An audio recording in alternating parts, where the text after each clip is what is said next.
مراد ہے کہ ایک ماں کے پیٹ سے جو اولاد پیدا ہوتی ہے وہ رحم کا رشتہ ہے، یہ سگے بہن بھائی ہیں، یہ رحم کا رشتہ ہے، محرم رحم کا رشتہ۔ قرآن مجید و فرقان حمید میں بہن اور بھائی کے حقوق بھی بیان فرما دیے اور اس رشتے کی اہمیت کیا ہے اس کو بھی بیان فرما دی۔ چنانچہ ایک مقام پر ارشاد فرمایا وَلَا تُقَطِّعُوا أَرْحَامَكُمْ وَلَا تُقَطِّعُوا أَرْحَامَكُمْ، یہ جو رحم کے رشتے ہیں، بہن بھائی کا رشتہ جو ہے، رحم کے جو رشتے ہیں ان رشتوں کو توڑو نہیں، ان رشتوں کو جوڑے رکھو۔ آج آپ دیکھ رہے ہیں معمولی باتوں پر باپ مرا، ایک مکان چھوڑا، مکان کی قیمت 1 لاکھ روپے تھی، 4 بھائی تھے، 2 بہنیں تھیں، جھگڑا شروع ہو گیا۔ اب ظاہر ہے مکان کی قیمت 1 لاکھ روپے ہے، 2 لاکھ روپے ہے، یہ سب ختم ہو جاتا ہے، اور اس کے لیے رحم کا رشتہ بڑا مقدس رشتہ ہے، خون کا رشتہ بڑا مقدس رشتہ ہے۔ تو چھوٹی چھوٹی باتوں پر بہن بھائیوں میں تکرار ہو گئی۔ اب ایک بھائی کا رخ مشرق کو ہے، دوسرے کا مغرب کو ہے، بہن کا رخ شمال کو ہے، تیسرے کا جنوب میں ہے، نہ کسی سے بات چیت ہے، نہ بول چال ہے، سب بند، سلام و دعا کلام سب ختم ہو گیا۔ جائیداد کا مسئلہ کفر اور اسلام کا مسئلہ بن گیا اور رحم کے رشتے توڑ دیے۔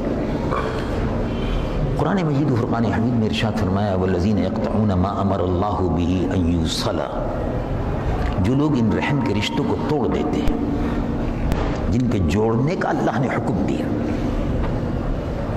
قیامت کے دن یہ رحم کا رشتہ جو ہے یہ شکایت بھی کرتا ہے، عرش کے نیچے حاضر ہو کر شکایت کرے گا کہ مجھے توڑ دیا، مجھے چھوڑ دیا، جوڑا نہیں۔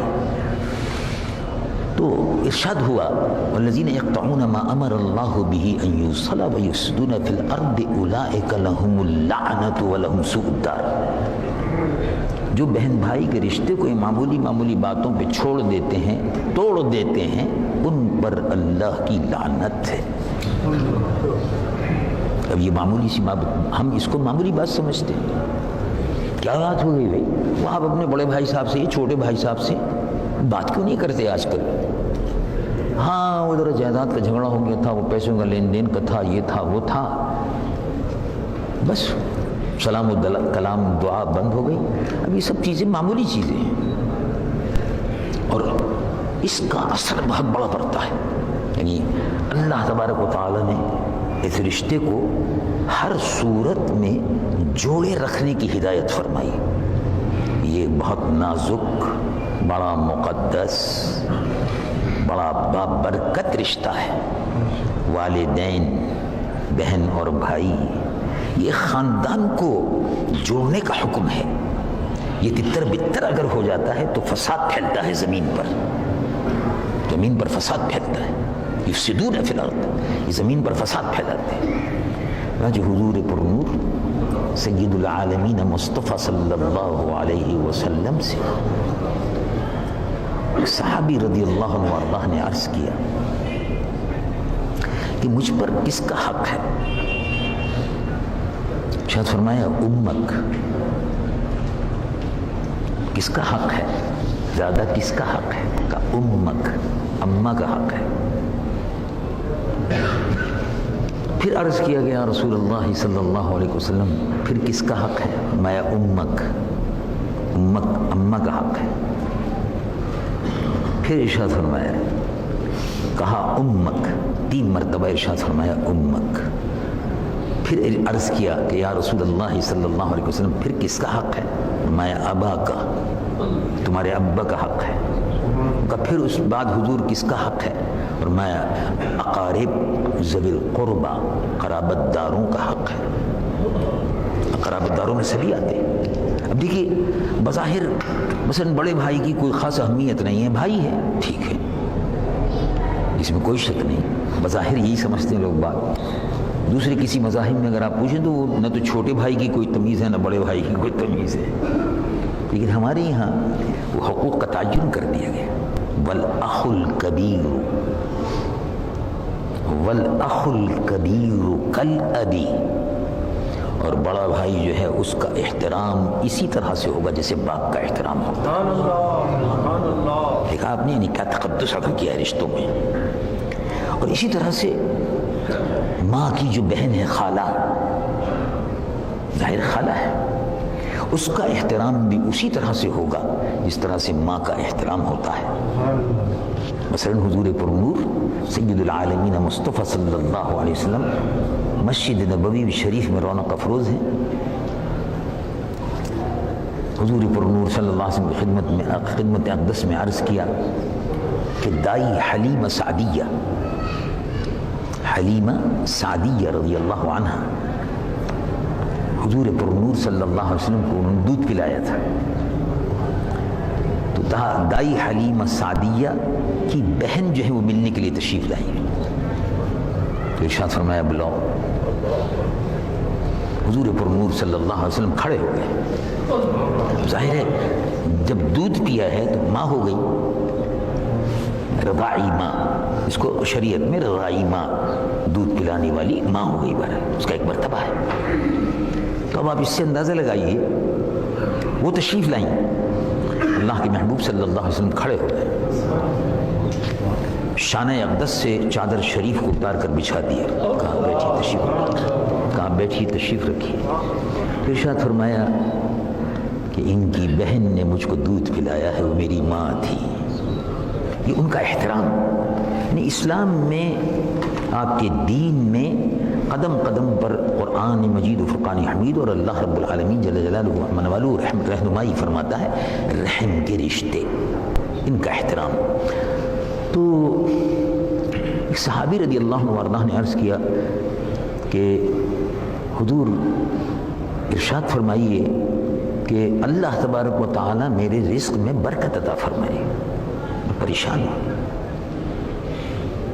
یعنی رزق میں برکت نہیں ہے. پیسہ تو آتا ہے، برکت نہیں ہے. تو ارشاد فرمایا اپنے رشتہ داروں کے ساتھ حسن سلوک کرو. اگر تم اپنے رشتہ داروں کے ساتھ حسن سلوک کرو گے، اللہ تبارک و تعالی تمہارے رزق میں برکت عطا فرمائے. پھر اسی کے ساتھ ساتھ ایک اور صحابی رضی اللہ عنہ خدمت اقدس میں حاضر ہوئے. تو انہوں نے عرض کیا کہ کوئی بات ایسی ارشاد فرمائیے کہ جس سے رزق میں بھی برکت ہو اور عمر میں بھی برکت ہو. حدیث مبارک ہے. کہا جس کو اپنے رزق میں برکت کی تلاش ہے اور چاہتا ہے کہ اس کی عمر میں بھی برکت ہو، تو اس کو چاہیے کہ وہ اپنے رشتہ داروں سے حسن سلوک کرے. مطلب یہ ہے کہ رشتہ داروں کو رشتوں کے جوڑنے کا حکم دیا گیا، اور ان رشتوں میں خاص طور سے پہلا مقدس رشتہ والدین کا ہے، دوسرا مقدس رشتہ بہن بھائیوں کا ہے، رحم کا رشتہ ہے، اور پھر اور مزید جو قرابت دار آتے ہیں، خالہ، چچا، پھوپھی وغیرہ. یہ سارے کے سارے رشتے ہمیں معلوم ہیں، وہ تو آپ سمجھ جاتے ہیں جب یہ بات کہی جاتی ہے. تو جو شخص بھی اپنے اعزاء اور اقارب اور رشتہ داروں سے حسن سلوک کرتا ہے، اللہ تبارک و تعالی اس کے رزق میں اور عمر میں برکت عطا فرماتا ہے. تو یہ حقوق اسلام نے معین فرما دیے. اور اسی کے ساتھ ساتھ بندوں کا حق. تو بندوں کا حق یہ ہے کہ بندوں کے ساتھ جو لین دین ہو اس حق کو پوری طرح سے ادا کر دیا. اب آج کل صورتحال یہ ہے کہ قرآن مجید و فرقان حمید میں متعدد مقامات پر ارشاد فرمایا من ذا الذی یقرض اللہ قرضا حسنا. اسلام میں سود کو حرام کرا ہے. سود حرام ہے. سود جو ہے وہ بندہ، ایک شخص اپنی مجبوری کی وجہ سے لیتا ہے کہ مجبوری ہے تو مجھے کچھ پیسے چاہیے. اچھا ٹھیک ہے، 100 روپے میں دے رہا ہوں. 100 روپے پر 25 روپے ہوں گے یا 15 روپے ہوں گے یا 25 روپے ہوں گے، یہ زیادہ ہے، یہ آپ کو مجھے دینے ہوں گے. اور اصل اپنی جگہ پر ہے، ہر مہینے 25 روپے دینے ہوں گے. کاروبار آپ کرتے ہوں گے، ٹھیک ہے کرتے ہوں گے، میں نقصان میں شریک نہیں ہوں. نہ نفع میں شریک ہو، مجھے تو اپنا پیسہ چاہیے، آپ کو نقصان ہوتا ہے ہو، مجھے اپنا پیسہ چاہیے، یہ سود ہے۔ تو سود سے بچا کر، سود میں آدمی بے رحم ہو جاتا ہے، پیسہ لیتا ہے، نہیں صاحب پیسہ لوں گا، وہ نفع کماتا ہے، حرام ہے، اس سے شقاوت قلبی پیدا ہوتی ہے۔ یہ یہودیوں کا طریقہ تھا، وَأَكْلِهِمُ الرِّبَا وَقَدْ نُهُوا عَنْهُ، اور یہودی خبیث، ان کو ممانعت کی گئی تھی کہ سود حرام ہے، لیکن وہ سود خور تھے۔ تو اس سے شقاوت قلبی، دل سخت ہو جاتا ہے، پیسے کی محبت پیدا ہو جاتی ہے، اور اس کے جمع کرنے کا ایک شوق پیدا ہوتا ہے۔ تو اس کے بدلے میں ایک نظام دیا، مَنْ ذَا الَّذِي يُقْرِضُ اللَّهَ قَرْضًا حَسَنًا، کون ہے جو لوگوں کو قرض دے؟ تو قرض تو فرض کیجئے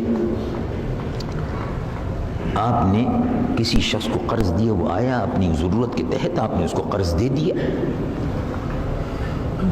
تو اللہ رب العالمین ارشاد فرماتا ہے مَنْ ذَا الَّذِي يُقْرِضُ اللَّهَ قَرْضًا حَسَنًا، یعنی جو مسلمان اپنے مسلمان بھائی کو اس کی ضرورت کے وقت قرض حسنہ، اس کی بھلائی کے لیے دیتا ہے، اس کی مشکل کو آسان کرنے کے لیے دیتا ہے، تو اللہ رب العالمین ارشاد فرماتا ہے وہ اس بندے کو قرض نہیں دے رہا، وہ قرض ہم کو دے رہا ہے۔ کون ہے جو ہم کو قرض دے؟ کون ہے جو اللہ کو قرض دے؟ یعنی اللہ کے کسی بندے کی مدد کرنا، اس کو قرض حسنہ دینا کہ بھئی میں دے رہا ہوں، کب واپس دو گے؟ وہ کہا 1 سال میں دوں گا، تو ٹھیک ہے دے دیا قرض، 6 مہینے میں دوں گا، دے دیا قرض حسنہ۔ اب قرض حسنہ دینے کے بعد وہ اللہ کو قرض دیا ہے، تو اس بندے کو نہیں دیا، وہ اللہ کو قرض دیا ہے، تو جب تک وہ قرض واپس نہیں آتا، جتنا قرض دیا ہے اس 1 روپے کے بدلے میں 10 روپے کے حساب سے ثواب لکھا جاتا رہے گا، کیونکہ اللہ کو دیا ہے نا، اللہ تعالیٰ کے حساب میں جمع ہو گیا ہے، 1 نیکی 10 کی برابر ہوتی ہے، اور اللہ کو قرض دیا ہے۔ اور یہ قرض لوگ لے لیتے ہیں اور بڑی ڈھٹائی کے ساتھ میں بعض میں مکر جاتے ہیں، یہ بندوں کا حق ہے، یہاں حق آ گیا۔ اگر کسی کو قرض دیا، اس کو چاہیے کہ وہ اس کی واپسی کا جتنا جلد ممکن ہو انتظام کرے۔ حضور پر کیوں؟ اس لیے کہ جو شخص مقروض مرتا ہے، اللہ کے محبوب حضور پر نور صلی اللہ علیہ وسلم اس کی نماز جنازہ نہیں پڑھاتے تھے۔ جب جنازہ آتا تھا حضور پر نور صلی اللہ علیہ وسلم دریافت فرماتے تھے، جب عرض کیا گیا کہ حضور جنازہ حاضر ہوا تو ارشاد فرمایا معلوم کرو اس کے ذمہ قرض تو نہیں تھا، تو جب تک قرض ادا نہیں ہوگا ہم نماز نہیں پڑھائیں گے، تو اسی وقت قرض ادا کرنے کا انتظام ہوتا تھا۔